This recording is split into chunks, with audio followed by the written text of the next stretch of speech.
Hello everybody. So today our topic is classification of energy resources. तो चलिए हम start करते हैं आज सेवेंथ क्लास का सेकंड टॉपिक। ठीक है, तो आई होप किसी को कुछ प्रॉब्लम नहीं होगा अभी तक, और यदि प्रॉब्लम होगा तो आप मुझे कमेंट्स करके बताइएगा कि क्या दिक्कत है, मैं आपको हेल्प करूँगा उसको क्लियर करने का। ठीक है, तो आज हमारा टॉपिक क्या है, टाइप्स ऑफ रिसोर्सेज। ठीक है, तो टाइप्स ऑफ रिसोर्सेज आप देखिए यहाँ पे टाइप्स ऑफ रिसोर्सेज में क्या क्या है। Non renewable resources, non renewable, आप ध्यान दीजिएगा, नन रीन्यूएबल जिसको हम दोबारा नया नहीं कर सकते, can't be replaced once it is used up, यदि हम इसको एक बार यूज़ कर लिए तो बस काम ख़त्म। दूसरा क्या है इसका types, renewable resources. Renewable resources can B reused और रिप्लेस्ड, हम इसको दोबारा भी यूज़ कर सकते हैं या हम इसको रिप्लेस्ड भी कर सकते हैं। कुछ यहाँ पे आप फोटो देखिए, इससे भी क्लियर होगा। रीन्यूएबल एनर्जी में, रीन्यूएबल एनर्जी में क्या क्या दिख रहा है, सोलर एनर्जी, ठीक है, इससे क्या बायोमास मिलेगा, बायोमास एनर्जी, विंड एनर्जी, ये जियो थर्मल एनर्जी और हाइड्रो पावर एनर्जी। तो ये सब हो गया रीन्यूएबल एनर्जी। ठीक है, इसको हम रीयूज कर सकते हैं, इसको हम रिप्लेस कर सकते हैं। ठीक है, और ये दूसरा जो है ये है नन रीन्यूएबल एनर्जी। तो नन रीन्यूएबल एनर्जी में क्या है, फॉसिल फ्यूल, फॉसिल फ्यूल हो गया, कोल हो गया, नेचुरल गैस हो गया, न्यूक्लियर पावर हो गया, ये सब के सब नन रिन्यूएबल एनर्जी हो गया। ठीक है, तो आप नोट्स भी बनाते चलिएगा वीडियो को पॉज कर करके। ठीक है, तो हम मूव करते हैं रिन्यूएबल एनर्जी सोर्सेज की ओर। ठीक है, तो ये हो गया classification of resources. Natural resources are valuable to us, the broadest classification of resources is done on the basis of their replenishing ability. Let us take a look at these two classification. First one is renewable resources, another one is non renewable energy resources. ठीक है, तो सबसे पहले हम लोग renewable, नाम याद रखेंगे, रीन्यूएबल, री का मतलब जैसे रिपीट वर्ड से लिया गया, री रिपीट वर्ड से यानी दोबारा, न्यू दोबारा इसको नया किया जा सकता है। ठीक है, ऐसे आप याद रखिएगा तो ध्यान में रहेगा। When talking about classification of resources, we will first see the renewable resources.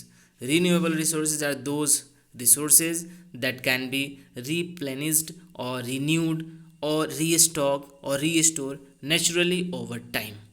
Air, water, wind, solar energy, etc. are all renewable resources. आप ये सब याद रखिएगा। ठीक है, एग्जाम में भी पूछे जाते हैं। Okay, water renewable energy resources, और give the example of renewable energy sources. तो यहाँ पे हो जाएगा air, water, wind, solar energy etcetera are all renewable resources. Renewable resources can be easily renewed by nature, ये नेचर के द्वारा आसानी से इसको ईजिली इसको रिन्यू होते रहता है इसका। ठीक है, किसका, रीन्यूएबल एनर्जी रिसोर्सेज का।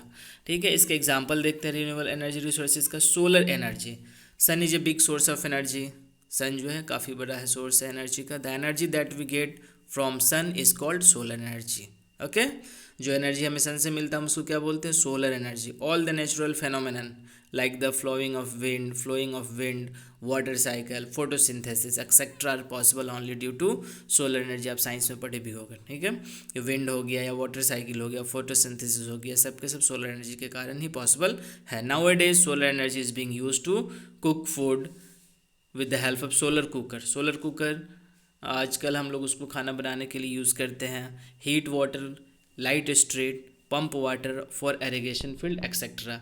तो आजकल हम सोलर पावर का यूज़ धीरे धीरे बढ़ाते जा रहे हैं। ठीक है, खाना बनाने में, वाटर को गर्म करने में। लाइट स्ट्रीट आप देखते होंगे, यहाँ पे एनएचपीसी काफ़ी सारे लाइट स्ट्रीट लगाई है जिसके ऊपर एक प्लेट लगा होता है। वो जो प्लेट होता है वो सोलर प्लेट होता है। वो एनर्जी को, वो सनलाइट एनर्जी को इलेक्ट्रिकल एनर्जी में कन्वर्ट करके बैटरी में स्टोर करता है, और फिर बैटरी से हम शाम में क्या करते हैं, उसको हम पावर फिर से लाइट में कन्वर्ट करते हैं। ठीक है, तो यहाँ पे देखो क्या हुआ, solar energy converted into electrical energy, फिर electrical energy converted into light energy in the evening और in the night. Okay, fine.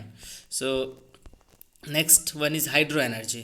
Hydro comes from water. So water is important natural resources. All living organisms need water to live. Human need water for many purposes such as drinking, cleaning, cooking, and for growing crops. Water falling into the river or water stored in a dam is source of hydro energy. The simple method to use hydro energy is to convert it into electrical energy. So must be remember, in case of hydro energy means electricity produced from restore water. Okay, hydroelectricity energy means electric produce from river और water stored in a dam. तो ये हो गया second example किसका, renewable energy resources का। ठीक है, तो ये हमने देख लिया रीन्यूएबल रिसोर्सेज के बारे में, जिसको हम लोग रीन्यू कर सकते हो। ठीक है, तो आप ये नेम जरूर याद रखिएगा, air, water, wind, solar energy etcetera, all are renewable resources. ठीक है, तो इसके बाद है wind energy. Wind energy is also one of the renewable energy, क्योंकि विंड चल रहा है, खत्म नहीं होगा ये। ठीक है, तो wind are constantly being created in nature. The windmill is a source of electrical energy. These windmills are generally established only at places where most of the days in a year experience strong wind. ये वहीं पे लगाते हैं जहाँ पे हमेशा हवा चलते रहा, अन्यथा दूसरी जगह लगाना फालतू है। The energy from this wind is used for grinding grain, pumping water and to produce electricity. In India, many windmills have been set up in different places such as Tamil Nadu, Maharashtra, Rajasthan, Kerala, West Bengal and Gujarat. Okay. So next, biogas. Biogas is one of the renewable energy resources. Biogas is a type of fuel which is a mixture of gases such as methane, carbon dioxide, hydrogen, etc., which is obtained by decomposition of animal and plants waste like animal dung with the help of microorganism in the presence of water. It is used as fuel in gas stove specially in rural area. आप video को pause कर करके notes आप बनाते रहिए। ठीक है, और नोट्स जब बन जाए आप मेरे व्हाट्सएप पे आप मुझे सेंड कर दीजिए। ठीक है, तो रीन्यूएबल एनर्जी रिसोर्सेज के बारे में हमने देख लिया। अब हम चलते हैं अपने नेक्स्ट टॉपिक पे, नन रीन्यूएबल रिसोर्सेज। तो नन रीन्यूएबल, जिसको हम दोबारा नया नहीं कर सकते, जिसको हम रिप्लेस नहीं कर सकते, जिसको हम रीयूज़ नहीं कर सकते हैं, उसको नन रीन्यूएबल रिसोर्सेज बोलते हैं। The other classification of resources is non renewable resources. Non renewable resources are those natural resources that are available in limited quantity. These resources cannot be renewed or replenished in short duration. इसको हम दोबारा restore, reuse short time में नहीं कर सकते। Therefore they are also known as exhaustible resources. Non renewable resources को हम लोग क्या बोलते हैं, एग्जॉस्टिबल रिसोर्सेज। एग्जाम्पल में क्या है, कोल हो गया, नेचुरल गैस हो गया, पेट्रोलियम एक्सेट्रा। इसका फर्स्ट एग्जाम्पल हम देखेंगे fossil fuels. Fossil fuels like coal and petroleum are non-renewable resources. They are found deep inside the earth and are made by natural process over many centuries. आप higher classes में पढ़ोगे कि fossil fuels के बारे में और भी deeply पढ़ोगे। ठीक है, अभी बस आप ये याद रखो कि फॉसिल फ्यूल्स जो होता है ये नॉन रिन्यूएबल एनर्जी रिसोर्सेज का एग्जांपल है।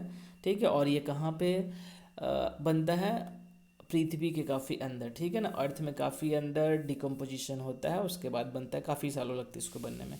There quantity is limited and they take thousand of year to get renewed. ठीक है ना, क्वांटिटी काफ़ी लिमिटेड है और इसको दोबारा बनने में कई साल लग जाते हैं। Example of fossil fuels is coal, petroleum, natural gas etcetera. तो ये तीन हमारा फॉसिल फ्यूल्स का एग्जांपल है, कोल, पेट्रोलियम और नेचुरल गैस, जिसके बारे में हम एक एक करके अभी डिस्कस कर लेते हैं, फिर हमारा ये टॉपिक आज का ख़त्म हो जाएगा। सो कोल is also known as black diamond. Coal, it is also known as black diamond. Coal is used as a fuel to generate electricity and in factories and steam engine. ठीक है, तो इलेक्ट्रिसिटी को generate करने के लिए हम लोग कोल का भी इस्तेमाल करते हैं थर्मल पावर प्लांट में। ठीक है, पहले हम इंजन भी चलाते थे कोल से हीट जनरेट करके। ओके, तो ये हो गया coal. Second one is natural gas. Natural gas is used as fuel called compressed natural gas और CNG. Some wells dug into the earth produce only natural gas. Natural gases are good alternative to petrol and diesel and it is used as compressed natural gas. It burns easily and produce a lot of heat. It is a good source of hydrogen.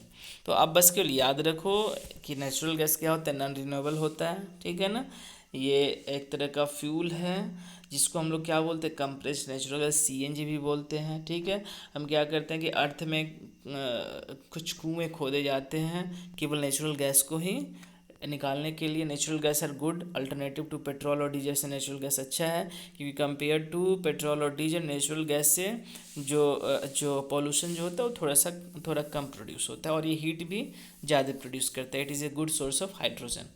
Now last but not least, petroleum. Petroleum is also known as mineral oil or crude oil. This liquid mineral is refined to make fuels such as petrol, diesel, cooking gas and kerosene. Plastic, cosmetic and lubricants are also products of petroleum. It is found deep inside the earth or under the sea floor. It is taken out by drilling wells deep into the earth or under the seabed. Okay. तो आप ये जितना भी topic मैंने आज आपको दिखाया यहाँ पे पढ़ाया, ठीक है, आप वीडियो को पॉज कर करके आप सभी को आप नोट करो, ठीक है। नोट करने के बाद आप मुझे व्हाट्सएप पे भेज देना, ठीक है। जो भी डाउट होगा आप मुझे फ़ोन करके भी पूछ सकते हो। तो आज का ये हमारा टॉपिक हो गया। Now will meet in upcoming week with another topic. Thank you, have a nice day.